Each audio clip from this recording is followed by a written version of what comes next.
The big red fire truck came zooming up to the front gate of Cedar Hollow neighborhood, with its bright red lights cutting through the evening air and sirens making lots of noise while smoke went up into the sky like someone asking for help. But instead of letting them go save people, the firefighters ran into a bunch of people blocking their way.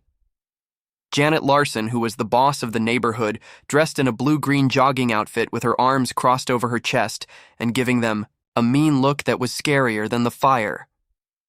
She yelled out her demand that nobody gets in without asking the neighborhood boss first. While fire was about to burn down houses just a few steps away, Janet wouldn't move and growled, "Your loud sirens are bothering everyone and you're not invited here." She had no idea that the fire wasn't coming from someone else's house. It was coming right up from her own basement. I was already there in my ambulance truck checking my oxygen tanks and heat-finding cameras when the emergency call came crackling. Through the radio saying there was thick smoke and maybe an electrical fire in Cedar Hollow. The neighborhood had houses that all looked the same and twisty streets that made finding where the fire was coming from really hard living just outside. Where the neighborhood boss could boss me around, I came to help with their emergencies a lot, and I knew all about their silly rule-making Janet, who was the queen of giving people tickets for having the wrong color mailboxes or leaving water hoses. Out was like a mean ruler wearing fancy necklaces. She once gave a kid a ticket for drawing a hopscotch game on the ground, saying it didn't match with the boring sidewalk colors. Her being in charge made her feel super important, like putting gas on a fire.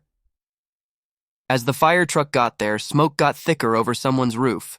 Janet had beaten them there. Her white big car was parked right across the road they needed to use like a metal wall. While waving around a clipboard, she got in captain. Daniels's face and her voice was loud, saying, "This is private property. We have rules to follow."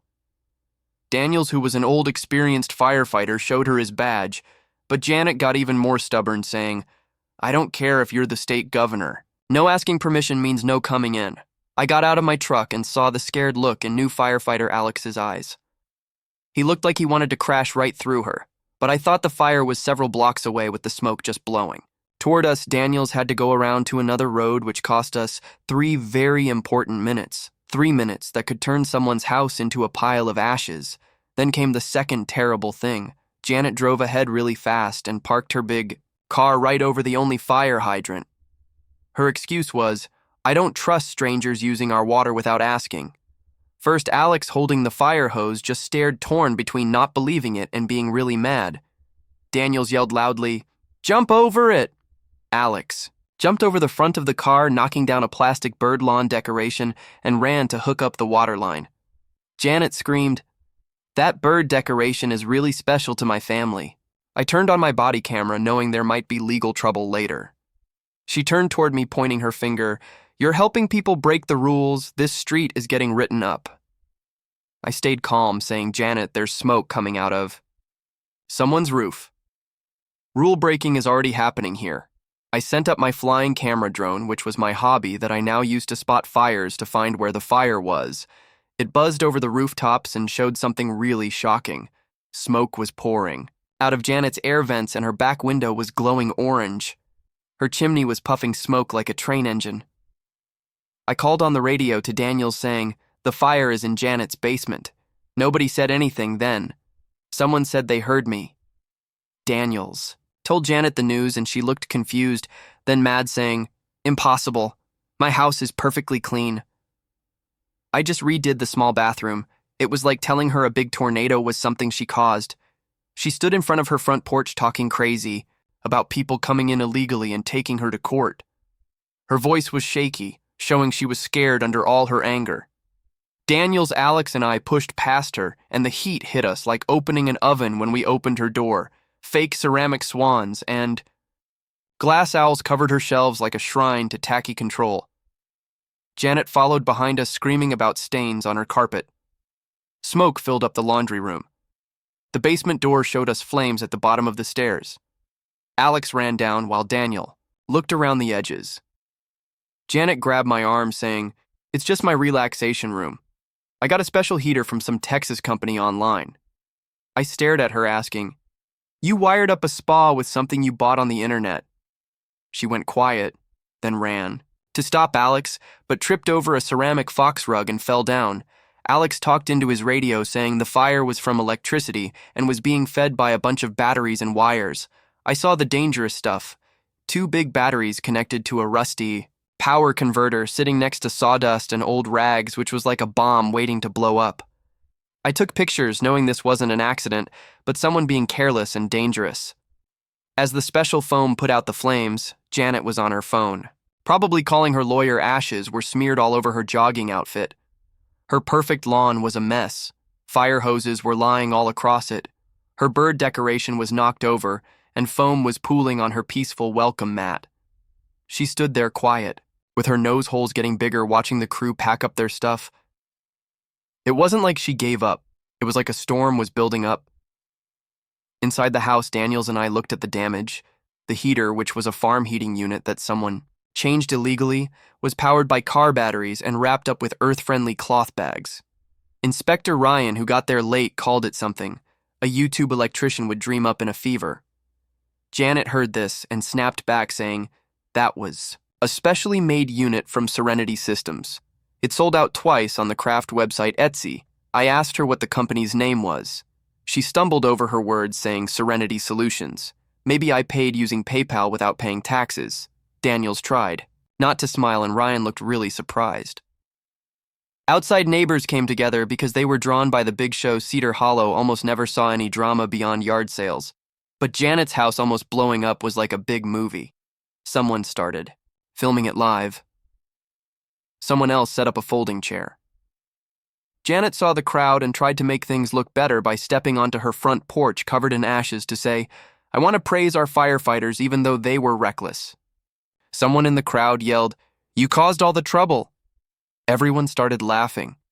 The checking around found even more heating and cooling air tubes that were moved around and sealed with regular tape led to a hidden door in the laundry room. Behind it were wires, batteries, and an extension cord going into the wall. Janet called it her earth-friendly moisture remover backup. Ryan marked it as breaking the building rules. In her utility closet, we found burned electrical outlets melted, fuses, and plastic boxes with no labels. Ryan whispered, "This could be against the law," Janet said nervously. "My worker guy did that. His name was Vance, or maybe Vinny. He was very professional and wore a cool hat." Her excuses fell apart when Daniels took photos of everything. Janet jumped forward and knocked his phone to the floor, cracking it. We all froze, and Alex came running in from the garage saying, "It was just a reaction." My rug got soaked. Daniels told Ryan to lock up the basement while his body camera was recording. "She's stopping an official investigation." Janet's calm behavior fell apart, and she said, "I'll take you all to court for coming on my property. This is unfair treatment." I tried to lead her away, but she pulled free, ran upstairs, and blocked the basement door with a big bookcase. Stuck in a smoky basement with 2 firefighters, big batteries, and a crazy HOA president. I banged on the door, which was locked tight. Ryan called for help on his radio. Alex went around through the garage and got us out after 5 or 10 minutes. Janet's voice came from upstairs saying, "I'm calling the mayor. I have friends." I yelled back, "Bring a fire hose. Your electrical stuff is about to catch fire again." The sheriff came, not for the fire, but because Janet was stopping people from doing their jobs. She came downstairs with her hands up, smiling like being charming could make everyone forget about her crimes. "Let's talk this out. I have calming tea." Daniels wasn't impressed, saying, "You locked us in a burning. Basement tea won't make that better." Evelyn, who was an experienced board member, pulled me to the side, saying, "This isn't Janet's first crazy thing. 2 years ago, Janet had connected the community pool with extra chicken heaters, which broke the electrical system and made all the houses lose power. She'd made people stop complaining by threatening to ban them from using the clubhouse. I asked for records, and Evelyn pointed toward Janet's office, saying, "It's in there." She got really scared when you opened that closet, and with Janet being held by police officers, they got into her office, which was like a fortress of file cabinets and a white board with a list of residents who didn't obey with my name.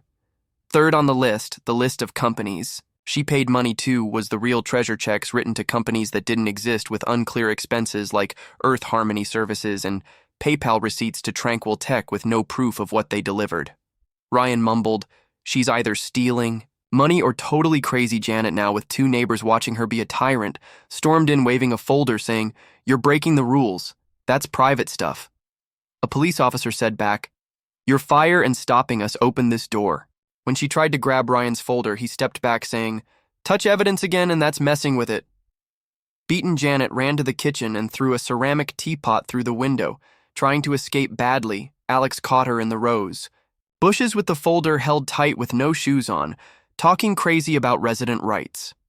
The sheriff put handcuffs on her for stopping an investigation, destroying property, and messing with evidence. Her screams of "I am the HOA" echoing as she was taken away. The office files showed even more fake tickets with photos of houses taken at weird hours and a blackmail folder with gossip and threats. Checks signed to J. Lars. Janet L. and JL Solutions showed she was stealing money. Emails showed her bullying neighbors over how their lawns looked or saying no to making things easier for disabled people. The crowd outside clapped slow and on purpose like they were getting revenge. A joker put a for sale sign in Janet's yard. Daniel smiled, saying, "That's one way to rewire a community. We have people ready to take over," she said with a sneaky smile.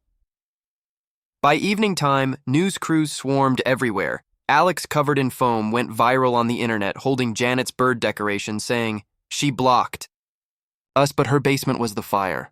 Funny pictures of Janet's jogging outfit flooded the internet, and people called her Empress of Firefighter. Marshall Carter remembered her from another HOA in Brookside, where she blocked ambulance workers and avoided complaints by moving away. Her name changes from Tweaks Larson to Larson kept her hidden from people. Cedar Hollow was her latest victory until her own fire burned her out.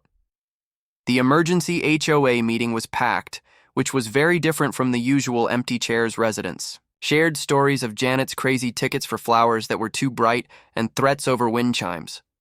Evelyn, who was the temporary president, promised no more fake tickets and said she'd give money back for past tickets, which made everyone cheer. A background check on Janet's helper showed a fake account connected to her stealing HOA wellness money.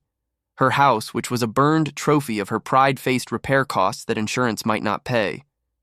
The HOA planned to take her to court. At a surprise block party, grills were fired up, kids played freely, and music was loud with no tickets to be scared of.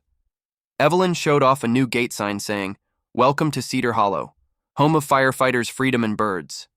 Alex planted the burned bird decoration beside it as a symbol of fighting back. Janet's husband, who was a tired man, came home sighing. "I told her about those batteries." He disappeared inside, not bothered by the crazy situation. By morning, newspaper headlines screamed, "HOA president arrested for blocking fire crew from her burning home." Janet was trending all across the country. Her downfall was a big show. The HOA locked her out with passwords changed, budget access cut off. Evelyn's promise of no more tyranny sparked new committees for safety, being honest and welcoming people. Janet came back at noon in a gray business suit, with her clipboard empty to defend her tough decisions. A resident played the viral video of her blocking the gate, which made her quiet. She ran away without saying anything. As repair crews worked on her house, neighbors laughed without being afraid. Cedar Hollow wasn't hers, it was theirs, reborn from her ashes.